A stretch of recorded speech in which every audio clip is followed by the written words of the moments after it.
Thank you once again for tuning in with 28 Days, where we're celebrating our heritage and our culture and our stories. And today we have a good guest with us.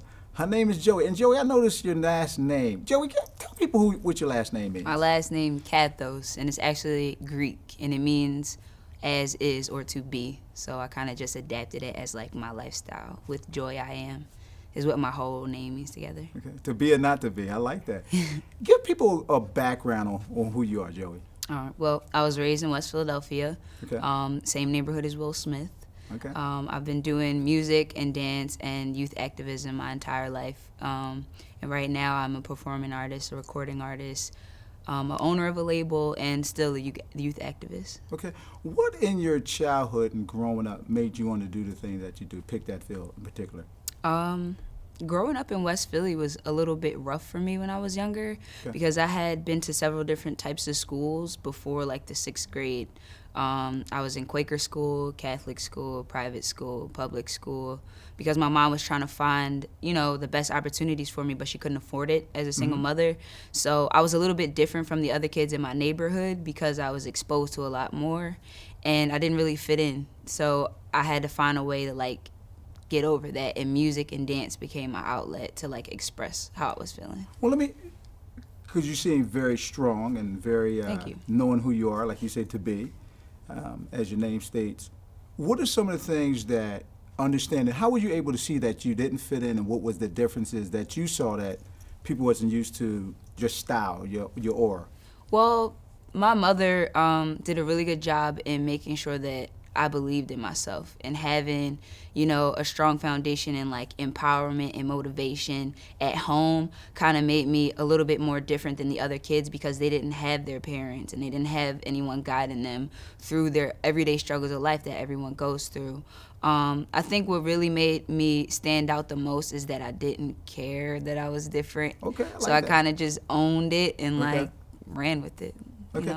Now, what inspired you? Because you said you started your own label. Yes. Very bold. Yes. Very entrepreneurial. Yes. So what inspired you to do that? I mean, that takes a lot of moxie. Yeah. Well, before I turned 18, before I went to school, I did a year in college at University of New Haven in Connecticut. Okay.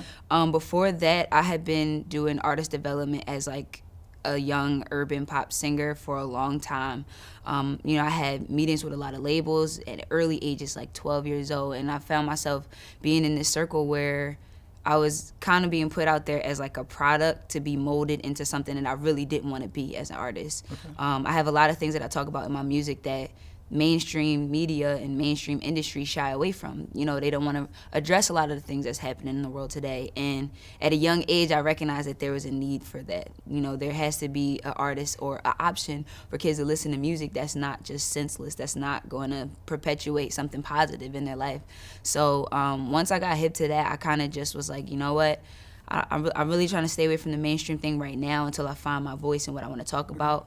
And the best way for me to take this seriously, rather than it just be a hobby, was to legalize it. So I LLC'd my name, and I'm acting as my own label right now. Wow, that's pretty bodacious. Now you're going against the wind and the tide, not being acquiescing to that type of pressure. So what are some of the tips that you can give people on how you made that decision and give people that kind of guidance? Any advice that I could give really is to not be afraid, first of all, Okay. because the act of actually doing it and making it legal was a little intimidating to me because I never considered myself a businesswoman. I was just a rapper or a dancer.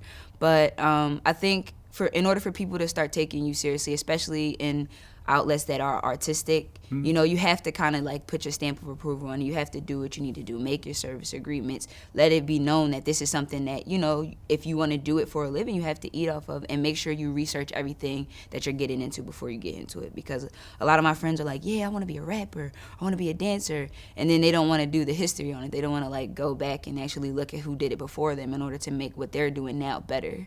So if I can give anybody any information, I just say make sure you do your research and make sure you stay immersed in it at all times, because it's a hit or miss, especially in the music industry, because there's dime a dozen people trying to do it, you know what I mean? But as long as you're ahead of the game, at least 10 steps, then you should be fine. Well, as we wrap up, just quickly summarize What are you working on now, and how can people get in contact with you? Okay, so right now I'm working on a few things right Okay. now. Entrepreneurship. Okay. I'm working on an album right now. It's called Floaters, and it's going to be released in the spring Okay. of 2015. The album is basically about having a vision for something, whether or not you can see it. So I was just in a situation, kind of like an emergency health scare, where my doctor was telling me that my retinas were at risk of detaching. Ooh. And so I was like kind of panicking because they were like, you can potentially go blind. And so rather than like sit in that situation and like really dwell in it and think, oh my gosh, this is going to be crazy if I don't, if I'm not able to see, I was like, let me turn, my emotions right now into music. And so that's why I'm putting out this album, because I really have a vision for being a change in not only just in music, but in the world. That's like the ultimate goal. And so with that, I've developed like a lifestyle, and this is actually what I'm wearing right now. Okay. It's a clothing line called Think Nation, and it's just inspiring people. Like, I want to inspire people to actually think and be hands-on in the things that they see around them, and not just believe everything that everyone tells them to do. Kind of have that vision, have that mindset for yourself to make a change, and then, hopefully with the music and the lifestyle, it'll come out and be like a big movement, and I can like inspire younger people to do the same. How can people reach you then? Okay, they can reach me at my website, Okay. www.joeycathos.com. Okay. And on all social media, it's the same spelling, Joey Cathos, on Twitter, Instagram, and Facebook. Hey, I'm glad you came to the set. I really appreciate that. And once again, thank you for joining in with 28 Days. We were celebrating our history, our heritage, our culture, and our stories. And we look forward to you coming back again. And as promised, we continue to bring a diverse group of individuals here on the set.